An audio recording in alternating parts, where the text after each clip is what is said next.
So hello everyone, कैसे हो आप लोग। तो अभी एक दो दिन से बहुत ज़्यादा डिस्टरबेंस हो रहा था तो वीडियो इसलिए नहीं बना पा रहा था, ठीक है। तो आज से हम लोग कंटिन्यू करते हैं और बिल्कुल 18 नवंबर का थर्ड शिफ्ट को आज कंप्लीट करते हैं, ठीक है। सो नेक्स्ट हम लोग सीपीओ का करेंगे। तो आज का अपना मोटिवेशनल लाइन क्या है, तो work until expensive becomes cheap, ठीक है। आगे बढ़ते हैं। तो पहला है कि एरर बताना है वर्ड, ठीक है। तो अब भाई पढ़ना शुरू करो। तो आप पढ़ोगे द बोर्ड क्या है सर, तो सिंगुलर सब्जेक्ट है, ठीक है। अब देखोगे तो वहाँ पे उसका तुरंत वर्ब नहीं दिया हुआ है, तो आपका दिमाग चलना चाहिए कि सर ये सब्जेक्ट और वर्ब कॉम्बिनेशन वाला, सब्जेक्ट और वर्ब एग्रीमेंट वाला क्वेश्चन है, ठीक है। अब इसका हम लोग को वर्ब देना है। तो इन क्या है सर, इन है प्रेपो, प्रेपो के बाद इतना दूर उसका ऑब्जेक्ट। ऑफ क्या है सर, प्रेपो, प्रेपो के बाद इतना दूर उसका ऑब्जेक्ट। अब ये जो सिंगुलर सब्जेक्ट है, इसको चाहिए सिंगुलर वर्ब, लेकिन एग्जामिनर दिया क्या हुआ है, प्लूरल वर्ब दिया हुआ है। ये एरर है, तो सी पार्ट पे एरर है। सी आपका आंसर आ जाएगा, ठीक। आगे बढ़ते हैं। सेकंड क्वेश्चन फिर से एरर पूछना है, तो ये भाई बहुत ज़्यादा रिपीट हुआ है। ये कॉन्सेप्ट क्या है, तो सर डिस्पाइट के साथ ऑफ नहीं आता है, ठीक है। तो ये एरर है, तो ए आपका आंसर आ जाएगा। अब ये इतना ज़्यादा रिपीट हुआ है, फिक्स प्रेपरेशन का क्वेश्चन है, ठीक है। इसको मैं फाउंडेशन में बहुत ज़्यादा करवाया हूँ, तो बिल्कुल ये बहुत ज़्यादा रिपीट हुआ है। अगर आप नहीं जानते तो बिल्कुल मैंने आपका कॉन्सेप्ट के लिए स्लाइड लगा दिया है, तो बिल्कुल पढ़ो, ठीक है। तो डिस्पाइट के साथ ऑफ जचता है लेकिन होता नहीं है, ठीक है। डिस्पाइट का मतलब क्या होता है, तो इसका मतलब होता है इन स्पाइट ऑफ, इसके बावजूद। तो हमेशा डिस्पाइट के साथ ऑफ आपको हटाना है। सीधा लिखो despite being rich he is not happy, या फिर आप ऐसे लिखो in spite of being rich he is not happy, ठीक है। दोनों सही है, लेकिन डिस्पाइट के साथ ऑफ नहीं लिखना है। अब एग्जाम में बहुत ज्यादा क्वेश्चन आ चुका है, ठीक है। अब मैंने आपके लिए दो तीन प्रैक्टिस क्वेश्चंस दे दिए, वो आपको करना है। तो बिल्कुल आंख बंद करो, मैं जल्दी जल्दी चेंज करता हूँ, ठीक है। तो ये सब आपको टेलीग्राम से डाउनलोड करके वहाँ पे बनाना है, ठीक है। जितना पीवाईक्यू आया हुआ है मैंने डाल दिया है। अब नेक्स्ट आपका थर्ड क्या है, तो प्रेपरेशन भरना है, ठीक है। The teacher divided the students dash 4 groups for the activity.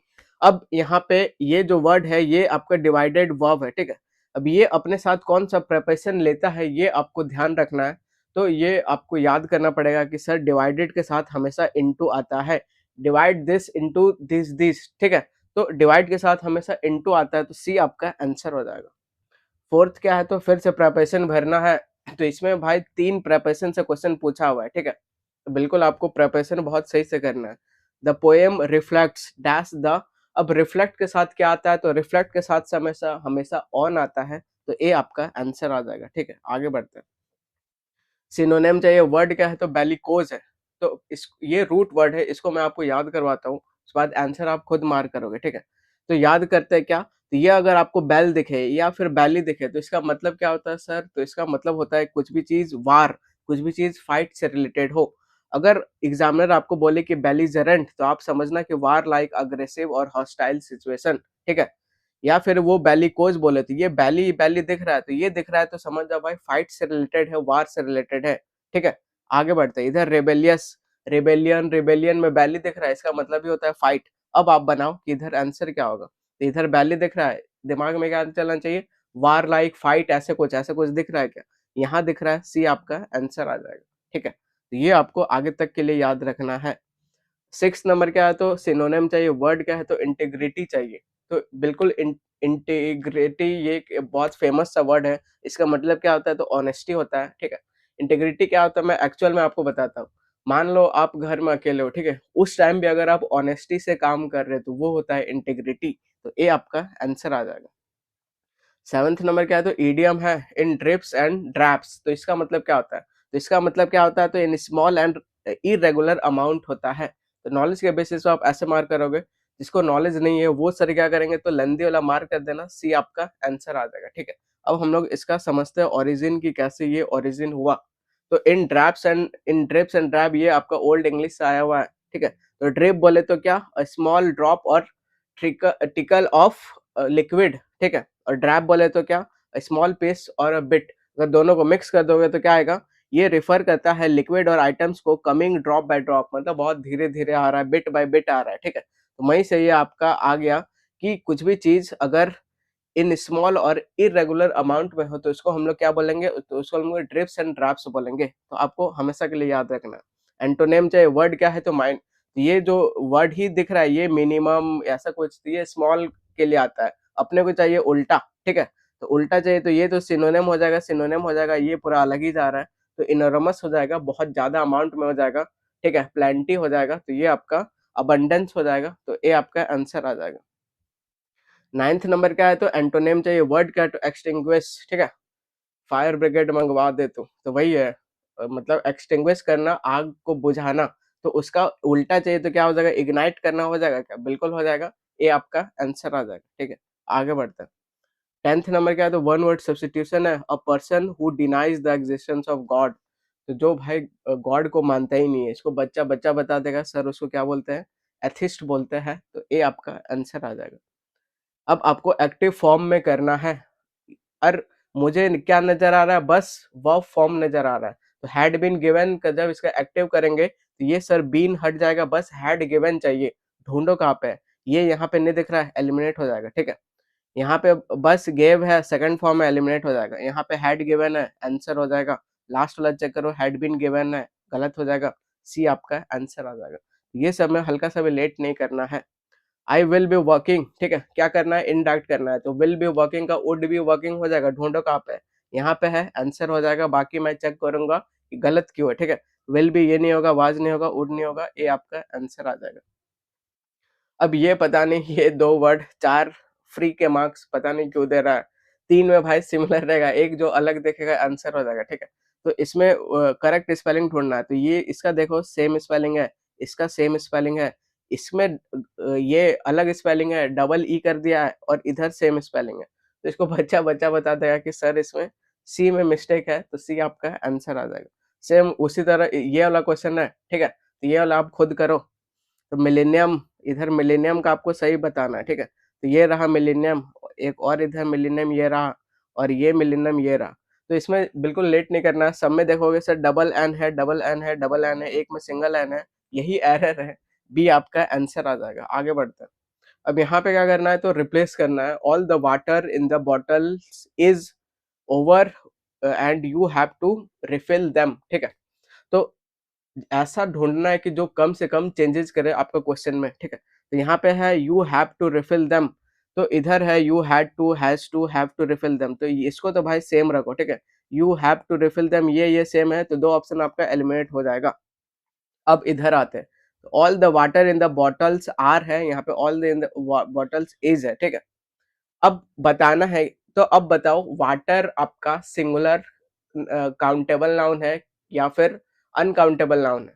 आप बोलोगे कि सर वाटर अनकाउंटेबल नाउन है, मिल्क अनकाउंटेबल नाउन है, जिसको हम लोग गिन नहीं सकते, तो कुछ भी चीज अगर अनकाउंटेबल नाउन है तो उसके लिए हम लोग वर्ब क्या यूज करते हैं, तो उसको सिंगुलर ट्रीट करते हैं और सिंगुलर वर्ब लेते हैं। तो अब बताओ भाई, आर आएगा कि इज आएगा? तो अब बच्चा बच्चा बता देगा सर इज आएगा, ठीक है? तो डी आपका आंसर आ जाएगा। तो ये अप्रोच आपको यूज करना है, फालतू का इधर उधर समय बर्बाद नहीं करना है, ठीक है? 3 hours is the duration of the exam, ठीक है? अब ये कॉन्सेप्ट है, क्या कॉन्सेप्ट है कि कुछ भी सर डिस्टेंस फिक्स रहा, कुछ भी ड्यूरेशन फिक्स रहा, तो वो हमेशा सिंगुलर काउंट होता है और अपने साथ सिंगुलर वर्ब लेता है, ठीक है? अब ये कॉन्सेप्ट है, ये आपको ढूंढना है। तो 3 hours क्या हो जाएगा, तो 3 hours आपका सिंगुलर है, आगे चाहिए इज चाहिए, ठीक है? 3 hours चाहिए, यहाँ पे 3 hours आर गलत, ठीक है? 3 hours आर गलत और 3 hours वर गलत, तो भाई एक ही बच रहा है, 3 hours is the duration of the exam, ठीक है? तो ये सी आपका आंसर आ जाएगा, खत्म क्वेश्चन, ठीक है? आगे बढ़ते हैं। 17th नंबर क्या है, तो पैसिव वॉइस ये में करना है, तो विल हैव बिल्ट बस मुझे दिख रहा है और कुछ नहीं दिख रहा, आपको भी बस ये दिखना चाहिए, ठीक है? तो विल हैव बिल्ट का जब पैसिव करेंगे तो विल हैव बीन बिल्ट हो जाएगा, ठीक है? बीन, अब बीन और बिल्ट ढूंढो कहाँ पे, तो यहाँ पे ये दिख रहा है विल हैव बीन बिल्ट, इसको होल्ड पे रखेंगे, ठीक है? बाकी देखो विल बी बिल्ट ये गलत हो जाएगा, वुड भी गलत हो जाएगा, हैज बीन गलत हो जाएगा, तो ये आपका आंसर आ जाएगा, ठीक है? तो इतना ही इजीली आप उड़ा सकते हो क्वेश्चन। अब 18th नंबर क्या है, तो फिर से पैसिव वॉइस करना है, तो इतना लेंदे उंदे से मैं देख के घबराऊंगा नहीं, बस मुझे वर्ब फॉर्म चाहिए, ठीक है? तो यहाँ पे आर मेकिंग मुझे वर्ब फॉर्म दिख रहा है, जब इसका पैसिव करेंगे तो आर बीइंग मेड हो जाएगा, ठीक है? ढूंढो, आर मेड गलत, आर बीइंग मेड ये दिख रहा है, वर गलत हो जाएगा, हैव गलत हो जाएगा, बी आपका आंसर हो जाएगा, खत्म हो जाएगा क्वेश्चन, ठीक है? अब 19th नंबर क्या है, तो इतना लेंदी दे दिया है, बिल्कुल आपको डराने का कोशिश कर रहा है, लेकिन आपको डरना नहीं है, ठीक है। मुझे इतना दिन से फॉलो कर रहे हो भाई, बहुत जल्दी उड़ा दोगे क्वेश्चन को, ठीक है। यहाँ पे देखोगे ऑल्दो शुरू हो रहा है, इधर ढूंढो भाई, ऑल्दो से यहाँ से शुरू हो रहा है, ठीक है। अब ये सर क्या है, तो ये आपका पास्ट परफेक्ट है, ठीक है। पास्ट और perfect, past perfect continuous tense है, ठीक है। तो हैड बीन डिस्कसिंग है, जब इसका ये करेंगे, डायरेक्ट करेंगे, तो क्या हो जाएगा, तो इसका प्रेजेंट परफेक्ट कॉन्टिन्यूअस टेंस होना चाहिए। ढूंढते कहाँ पे, तो वर्ड डिस्कसिंग तो नहीं होगा, एलिमिनेट हो जाएगा। Have been present perfect continuous देख रहा है, होल्ड पे रखेंगे, ठीक है। बाकी मैं चेक करूंगा कि गलत क्यों है। तो हैड बीन ये एज इट इज डाल दिया, had been as it is डाल दिया, एलिमिनेट हो गया, बी आपका आंसर हो गया। इतना लेंथ दिख रहा था, लेकिन कुछ दम नहीं है, ठीक है। बी आपका आंसर आ जाएगा। अब क्या करना है, तो अब पैसेज आ गया, तो 5 क्वेश्चन को पहले पढ़ोगे, फिर आपको इधर आना है और ढूंढ-ढूंढ के मार करना है। लेकिन हम लोग क्या करेंगे, पहले हम लोग क्वेश्चन को पढ़ेंगे। अगर वो मतलब ऐसा चाहता है कि आप पैसेज पढ़ो, तब हम लोग पैसेज पढ़ेंगे। अगर ग्रामेटिकल या फिर वोकैब वाला पार्ट रहा, तो भाई पैसेज नहीं पढ़ेंगे, ठीक है। टाइम पास नहीं करेंगे। बच्चे भाई टाइम पास कर कर के मजा लेंगे, आपको नहीं करना है।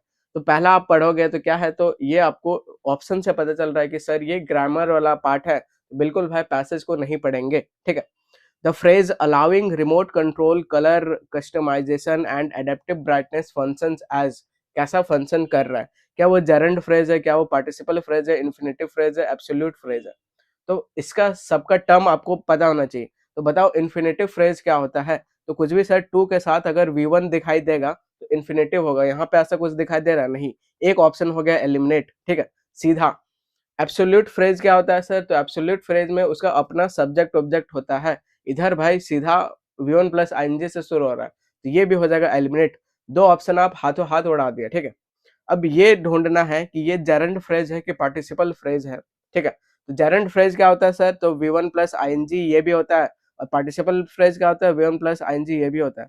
लेकिन जेरेंड फ्रेज क्या होता है, तो ये सर एक नाउन होता है, और ये सब्जेक्ट के जगह पे आता है, और मतलब सब्जेक्ट ऑब्जेक्ट बनने का काम करता है, ठीक है। ये नॉर्मल सा वर्ब होता है। तो इधर हम लोग देखेंगे allowing remote control colour customisation brightness, तो सीधा भाई मतलब ये यहाँ ऐसा कुछ नाउन उनका काम नहीं कर रहा है, ठीक है। ये सीधा V1 प्लस ING से शुरू हो रहा है, तो इसको हम लोग पार्टिसिपल फ्रेज बोलेंगे, ठीक है। तो बी आपका आंसर आ जाएगा। तो इस तरह आपको सीधा उड़ाना है, ठीक है। आगे बढ़ते हैं। अब 21 नंबर क्या है, तो फिर से आपको करना है, तो इसमें भी आप ऑप्शन चेक करोगे तो बिल्कुल पैसेज पढ़ने का नीड नहीं है, तो झूठ का टाइम पास नहीं करेंगे, ठीक है। अब यहाँ पे क्या पूरा identify the tense, has evolved दिख रहा है मुझे, क्या दिख रहा है, हैज और हैव का अगर आप उसके साथ अगर थर्ड फॉर्म रहेगा, तो सर वो कौन सा टेंस होता है, क्या सिंपल प्रेजेंट होता है क्या, बिल्कुल नहीं, ठीक है, एलिमिनेट हो जाएगा। प्रेजेंट कॉन्टिन्यूअस में V1 प्लस ING चाहिए, एलिमिनेट हो जाएगा। पास्ट परफेक्ट में यहाँ पे हैड रहता तो पास्ट परफेक्ट में सोचता भी, इधर हैड नहीं है, क्या है, हैज है, तो सर वो प्रेजेंट परफेक्ट होता है। ए आपका आंसर आ जाएगा, ठीक है। तो अभी तक पैसेज पढ़ने का नीड नहीं पड़ा। The word luminosity mostly nearly means, तो इसका सिनोनिम बताना है। तो हम लोग जानते हैं लुमिनस इन्वर्टर अंधेरा में रोशनी करने का काम करता है, तो लुमिनस बोले तो लाइट ब्राइटनेस, कहीं दिख रहा है क्या, बिल्कुल दिख रहा है, तो बी आपका आंसर आ जाएगा। सीधा ऐसे मार्क करेंगे। आगे बढ़ो। अब ये हेराल्डेड का मतलब क्या होता है, आपको पैसेज से ढूंढना है, ठीक है। तो हेराल्डेड ये भी वोकैब ही का पार्ट है, तो अगर आपको आता है तो भाई मार्क करो, वरना आप पैसेज से ढूंढो, ठीक है। तो क्या हेराल्ड का मतलब है कि क्या फ्यूचर में मतलब वो होने वाला है, ऐसा सेंस आता है। जिसको मीनिंग नहीं पता क्या करेंगे सर, लेंदी वाला मार्क कर देंगे, आंसर हो जाएगा, बी आपका आंसर हो जाएगा। तो इसका मतलब भी बिल्कुल यही होता है, अनाउंस करना, सिग्निफाइड करना, ठीक है। अब 24th नंबर फिर से आपको क्या करना है, अब इसमें भाई पढ़ना पड़ेगा पैसेज, ठीक है। पढ़ते हैं, अकॉर्डिंग टू द पैसेज दे दिया है, ठीक है। Which lighting innovation combined minimal energy use as exceptional life span, तो कौन सा सबसे मिनिमम आपका एनर्जी यूज करता है, मिनिमल एनर्जी यूज करता है, क्या बल्ब करता है, फ्लोरेसेंट लाइट करता है, और हेलोजन लैंप करता है, कि LED करता है। तो बिल्कुल हम लोग ढूंढते हैं, ठीक है, जल्दी जल्दी से नजर मारते हैं कि किसका ज्यादा बात हो रहा है। जल्दी से नजर मारते हैं इधर, ठीक है। तो जल्दी से आप नजर मारो किसका ज्यादा बात हो रहा है, तो अगर आप देखोगे तो कहाँ से शुरुआत हो रहा है, आर्टिफिशियल लाइटिंग से शुरुआत हो रहा है, ठीक है। उसके बाद मैं जल्दी जल्दी बस जल्दी जल्दी देख रहा हूँ कैसे क्या है, तो यहाँ पे टॉर्च और ये सब का बात हो रहा है, ठीक है। उसके बाद आप पढ़ोगे तो यहाँ पे बल्ब का भी बात हो रहा है, जो थॉमस बनाया था। उसके बाद इधर बात देखोगे तो जल्दी जल्दी किस चीज का हो रहा है, ये आपका लास्ट का क्वेश्चन था, तो बिल्कुल आपको लास्ट से ढूँढना चाहिए। इधर स्मार्ट एलईडी का बात हो रहा है, ठीक है? उसके बाद इधर और आप देखोगे तो इधर एलईडी का ही बात हो रहा है, ठीक है? तो ये आप यहाँ से सीखे कि जहाँ का क्वेश्चन है, जैसे लास्ट का 4th 5 का क्वेश्चन है, तो मोस्टली क्या करता है, तो बिल्कुल लास्ट से ही आपको ढूँढना होता है, ठीक है? तो यहाँ पे सर बार-बार एलईडी दिख रहा है, तो एलईडी अगर इधर कहीं दिख रहा है तो मैं आंसर मार्क कर दूँगा, ठीक है? इधर एलईडी दिख रहा है तो डी आपका आंसर आ जाएगा, ठीक है? और जिसको और ज़्यादा मन है बिल्कुल आप पढ़ के और सही से मार्क करो, ठीक है? अब लास्ट क्वेश्चन अपना क्या है, तो होमोनिमल आ गया, तो होमोनिम इधर ऑल्टर, अल्टर और इधर अफेक्ट, इफेक्ट का पता होना चाहिए, ठीक है? तो इधर आप पढ़ोगे the new medication did not dash the patient, यहाँ पे कुछ इफेक्ट उफेक्ट ये सब का ही सेंस आ रहा है, ठीक है? तो ये आपको पता होना चाहिए कि सर कौन सा वर्ब होता है, कौन सा नाउन होता है। तो मैं बिल्कुल आपको बताता हूँ और ट्रिक से याद करवाता हूँ कि हमेशा के लिए याद हो जाए, ठीक है? तो ये जो अफेक्ट होता है, आप ऐसे ए वी याद रखो कि ये सर वर्ब होता है, ये वाला अफेक्ट ए से। और ये जो इफेक्ट होता है सर, इसको आप ई वी याद रखो, इसका मतलब ये नाउन होता है, ठीक है? ई एन याद रखो, इसका मतलब ये नाउन होता है। तो ये वाला ये नाउन होता है इफेक्ट, और ये जो अफेक्ट होता है ये वर्ब होता है। ये बस आपको याद रखना है और क्वेश्चन हो जाएगा खत्म, ठीक है? कैसे खत्म होगा समझते हैं। The new medication did not dash, यहाँ पे सर क्या वर्ब का जरूरत है। वर्ब क्या होता है, तो अफेक्ट वाला होता है, यही क्वेश्चन हो गया खत्म। तो डी आपका आंसर आ जाएगा। उसके बाद आप देखोगे इट्स ओवरऑल डैश, तो यहाँ पे सर नाउन का रिक्वायरमेंट है जिसको वो मॉडिफाई करेगा, ठीक है? तो नाउन का रिक्वायरमेंट है, तो नाउन क्या होता है सर, इफेक्ट होता है, तो यहाँ से भी आप क्वेश्चन उड़ा सकते थे, डी आपका आंसर आ जाएगा। अफेक्ट इफेक्ट आपको याद रखना है हमेशा के लिए, ठीक है? तो इस तरह हंसते खेलते हम लोग ये वाला शिफ्ट कंप्लीट कर चुके हैं। नेक्स्ट शिफ्ट हम लोग सीपीओ का करेंगे और इसी तरह बढ़ते रहेंगे, ठीक है? सीएचएसएल सीपीओ साथ साथ चलते रहेगा। बाद हम लोग टॉपिक वाइज भी सीजीएल का करते रहेंगे, फिर सीएचएसएल का करेंगे, सीपीओ का करेंगे। इस तरह भाई बहुत ज्यादा अभी कंटेंट आने वाला है इस चैनल में, तो बिल्कुल आपको मेरे साथ रहना है। Till then take care and bye bye. और अपना लास्ट का मोटिवेशनल लाइन क्या है, discipline will take you where motivation can't, ठीक है? मिलते हैं नेक्स्ट का लेक्चर में।